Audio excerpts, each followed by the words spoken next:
Hello everybody and welcome to Let's Chat and happy Halloween. I know you'll be hearing this a few days after Halloween, but I'm actually recording this on the 31st. So happy Halloween if you're into that kind of thing. Generally speaking, in the UK at least, Halloween is pretty dead, ironically, as a holiday. I mean, geysers don't come to the door anymore. Not that you really want to give away free candy to other people's kids anyway, in my opinion, but still, it's an excuse for adults to dress up and then, go to a party and then go home and have sex dressed as Batman. I'm paraphrasing a Frankie Boyle joke there, I just realised halfway through saying that. But anyway, here we are again, and you will already have seen by the time you're hearing this, that for Halloween I played an hour of Outlast. So I think I gathered some thoughts in the video, and also we kind of spoke about it during a Borderlands live stream. But I went in thinking that it was a very cheaply made jump scare game, kind of basing its popularity on the upsurge of interest in Slender Man, and it was kind of just, Slender Man's popular right now, let's do something really similar. And I was pleasantly surprised that not only did they put a lot of effort into the visual style of the game, but, the story kind of interested me a little bit. I just wish that it didn't rely on jump scares. If it didn't, and it just relied on the spooky atmosphere so that you made yourself jump by being, drawn into the atmosphere, rather than here's scary music cues every time you read a note. That's really, really stupid and also very irritating. So I kind of wish I would want to play more, but because it's just a jump scare simulator, I'd probably watch someone else play it. It's one of those games, I said this in the recording as well. Also, I kind of went Yosemite Sam there, or Foghorn Leghorn. I say, I think it's a very good game to watch someone else play, and I get the reason why that's popular and why there's that stereotype that lets players do face cam scare-throughs of games like Slender Man. But I hope you enjoyed anyway. I reasonably enjoyed myself other than the jump scares. I like the atmosphere of the game, and the story was kind of getting me interested. But I won't be playing any more of it probably. I don't know, maybe Maz will be playing it. Or has he already played it? I think he might have already played it. I can't remember. I've seen him play quite a few kind of scare games via his Twitch. I don't know if he's doing anything special for Halloween. But anyway, doing that hour of Outlast kind of got me in the mood for a new series. So I am just going to call it an hour of. And it's going to fill the gap between let's look at style first impressions / review, which, granted can sometimes be on the long side. Like as I'm recording this, I'm uploading the Civilization Beyond Earth let's look at, which stretched 40 something minutes. But I want something to fill the gap between the ones that are the normal length, which are say 20 to 30 minutes tops, and a full series, because I can't do a full series on everything I like, but at the same time I wouldn't mind playing some more of something for the channel, so I thought it'd be a good idea to have this an hour of series. And the reason it's an hour is, one, because that's still reasonably manageable file size depending on the game, although that said it did take me over 24 hours to get the Outlast one uploaded. It's also, if I'm unsure about whether I want to buy a game or not, I don't trust reviews, I like forming my own opinions based on what I see, so I allow myself to spoil the first hour of a game by watching someone else play it, and then that will help me reach a conclusion whether I'm interested in something. So I think it kind of fills that gap as well, so if you have any suggestions for something I've covered in the past that I'm not particularly interested in doing a series on, but you would like to see me play more of, let me know, and I will consider it for my new an hour of series, and we'll see how that goes. Although now that we're into November, well, we're not as I record this, but when you hear this we are. Also the day before Rebirth, so hype. But I will be starting to put together my best and worst list for games played this year. I'm going to have to wait until the end of November though to really start making it. Just in case, I can't think of anything in particular beyond Rebirth that's out in November that I'm especially interested in, but there are some other things I want to try before the end of the year that came out this year. Maybe.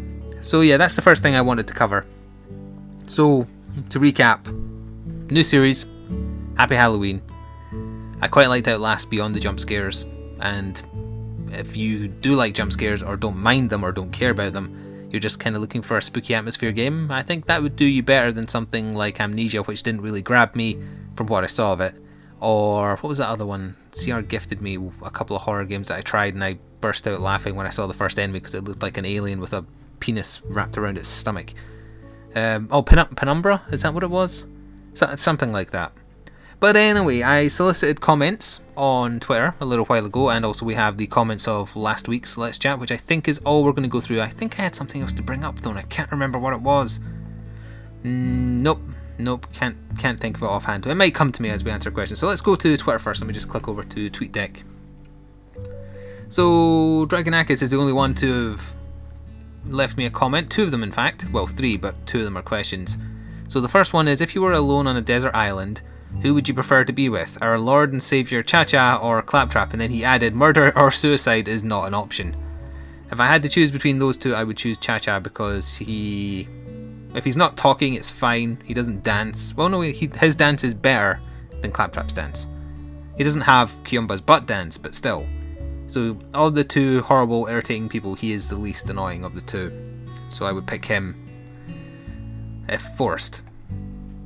And then your other question, so given how Ubisoft say that 1080p isn't important on a scale of 1 to Ubisoft, how out of touch with gaming is Ubisoft? That's not entirely true. They don't say that 1080p is pointless. They say that 30 frames per second is done purposefully for a more cinematic experience.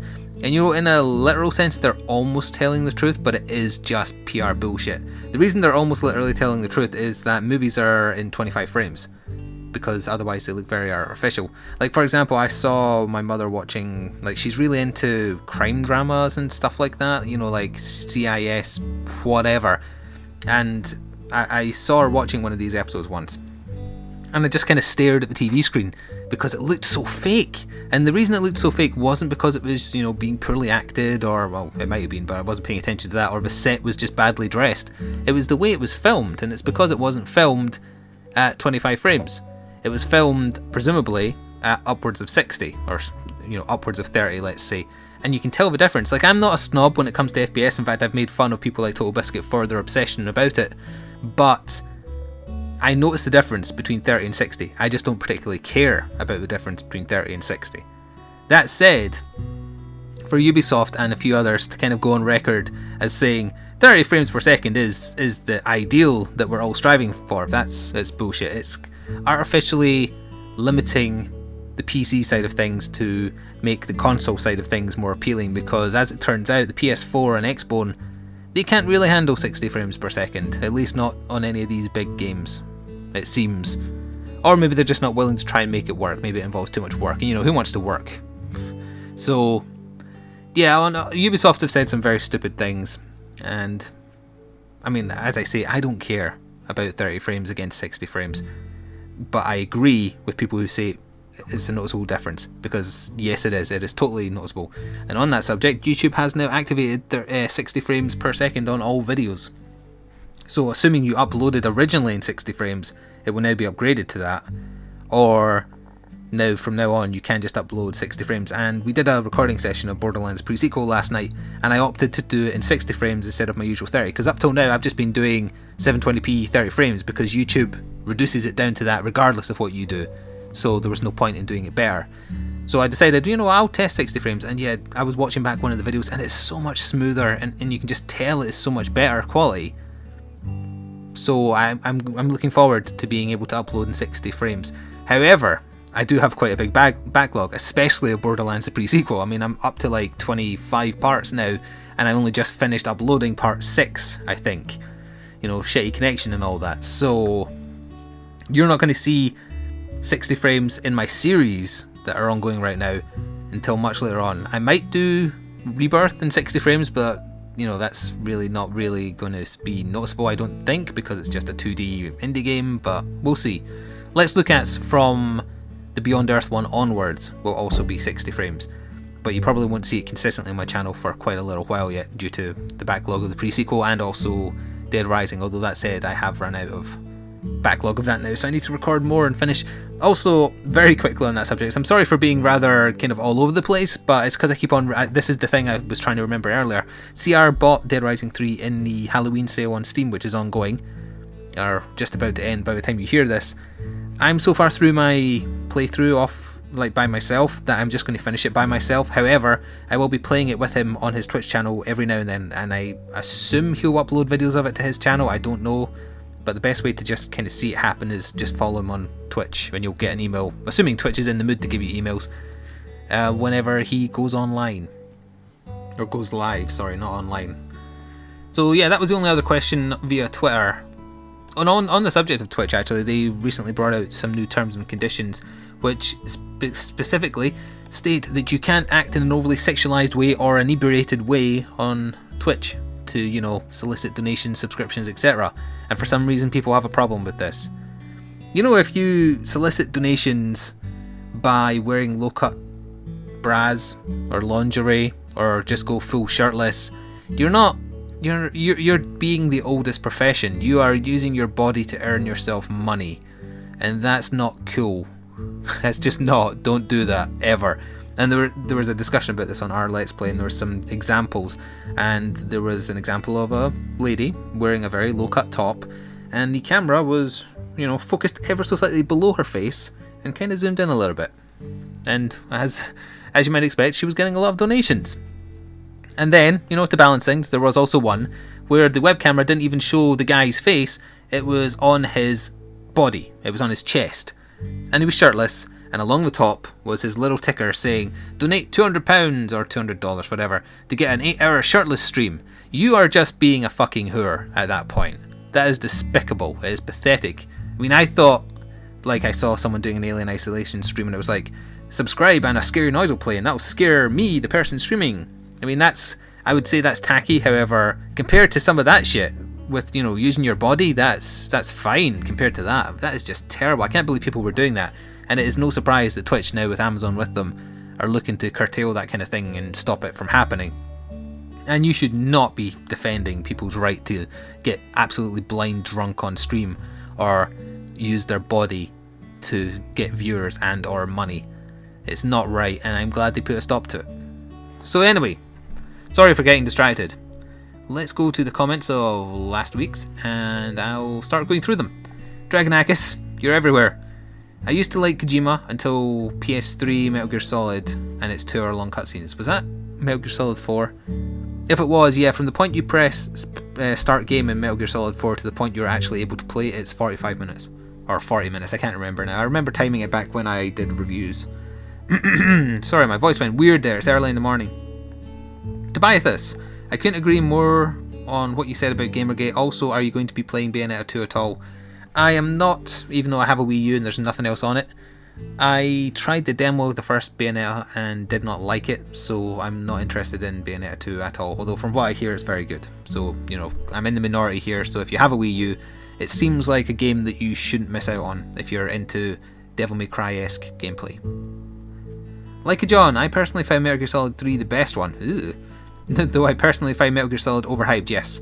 Though I'm still a fan that will buy the next game. The game, not the 30-minute demo. Every fan says, oh yeah, the demo for Metal Gear Solid 5 that he released separately, Ground Zeroes it was called, I think it was, and people could finish it in like 10 minutes, and it had a £30 price tag. Yeah, Kojima's an arsehole sometimes. Fraser River, let's chat or Flik's lightning rants. I apologise if it came across that. I'm going to give you a thumbs up for that, because yeah, I kind of went off on one last time, didn't I? I apologise, although that's kind of the point of these. They are a place for me to voice my opinions so that I don't bog down playthroughs with that kind of nonsense. Plus, it's supposed to be a replacement for the old podcasts I used to do, which were littered with opinion. Mr. Stacey Jackson wasn't insulted. Mermen are male half-fish. I like listening to a Scottish accent and you don't come across as stupid. Keep up the entertaining and interesting videos. Thank you. You wrote that in the way in which I just read that out, which comes across as you're maybe angry even though you say you're not. But thank you. I'm glad that I don't come across as stupid. That's kind of what I strive for, at least. Not to come across as stupid, I mean to come across as being mildly intelligent. So as long as you aren't insulted, you say you aren't. And sure enough, there is a name for male mermaids, and it's mermen. And why didn't I think of that? That's obvious. 1979 Devil's Advocate said she, her, I'm a lady, and still watching clearly despite our divergent opinions. Good. There's no reason for two people to part just because of a difference of opinion. And, oh god, this last one is long. So, Daniel Na, while this is the first time I've heard you get indignant, you were ranting even. I don't have a problem with getting indignant about a subject, but if I was ranting then I kind of went too far. So if it came across like that, then yes, I stopped being coherent and having a valid point, I think, if it came across as ranting. Right, back to the important things. How are you at making silly voices? You know when you pick up toy soldiers and talk in a squeaky, gruff, amusing voice?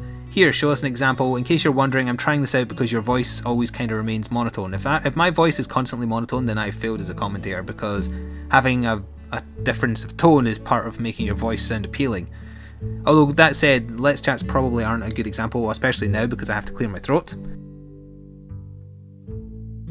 Apologies for that. As I say, Let's Chats aren't a good example of my normal range because I record these early in the morning when I'm a bit groggy, especially today when I feel a little bit choked up. Can I do silly voices? I can do a good Australian, kind of, sometimes. A gruff, amusing voice, and then you've done a what is this? Sorry, I got distracted reading the script you put in here. It's telling a very harrowing tale about a shoelace. An untied shoelace, in fact. Do I do silly voices? I don't really want to be known for doing silly voices, so... Can I do them? Yeah, probably. I can do a pretty good meatwad from Aqua Teen Hunger Force, actually. But I'm not going to do it. If you want to see a very interesting little script about a shoelace, then I encourage you all to go look at Daniel's comment here. But I'll pass. Sorry, I know that's not me being fun, but... I don't want to be known for that kind of thing. Also, I don't want to be like... I know some people wanted me to use my webcam when I recorded myself playing Outlast. To be honest, you wouldn't have seen me jump, well, maybe a little bit. It's more so the noise you make, you know, your voice suddenly goes, whoa, when you get jump scared. I'm not the kind of person to be very animated, so, and I don't want to go, that's a slippery slope, I find. Also, I really wish I didn't have to say that, because that brings back horrible memories from my Minecraft videos from long, long ago. If you start doing that, you'll start doing your webcam on everything. And if you start doing that, you'll start playing lots of scary games because people like seeing you get scared physically. And then you start doing silly voices because people find it funny, and then you get more than one catchphrase that's stupid. And I don't want to go down that road. Is that the road to popularity on YouTube? It might be, you know, it just bloody well might be. But I can't do it. I can't. Sorry. So I think that's going to do it. That was the last question here. And yeah, keep in mind tomorrow is Rebirth Day, so it'll be unlocking for me at 6, and I'm going to record a run or two straight away and get them up on that day. And hopefully, fingers crossed, the file size will still be pretty low in comparison to normal Binding of Isaac. And if it is, I'll be putting out a lot of runs, so hopefully you're into it. If you've never checked out any of the original Binding of Isaac series I've been running in the run-up to Rebirth, I encourage you to do so. You might be surprised how good a roguelike game it is. Or even if you're not into that kind of game, you might just find that it grabs you with its weirdness and its macabre sense of humour. But anyway, yes, that'll do for now. Later tonight there will be... Oh, actually, I think tonight is when the Civ Beyond Earth is going to be posted, the Let's Look At of that. And I'll remind you again, if you have any suggestions for a game I could play just an hour of for this new series, let me know. So anyway, thank you for listening. I shall see you next week, and ta-ta for now.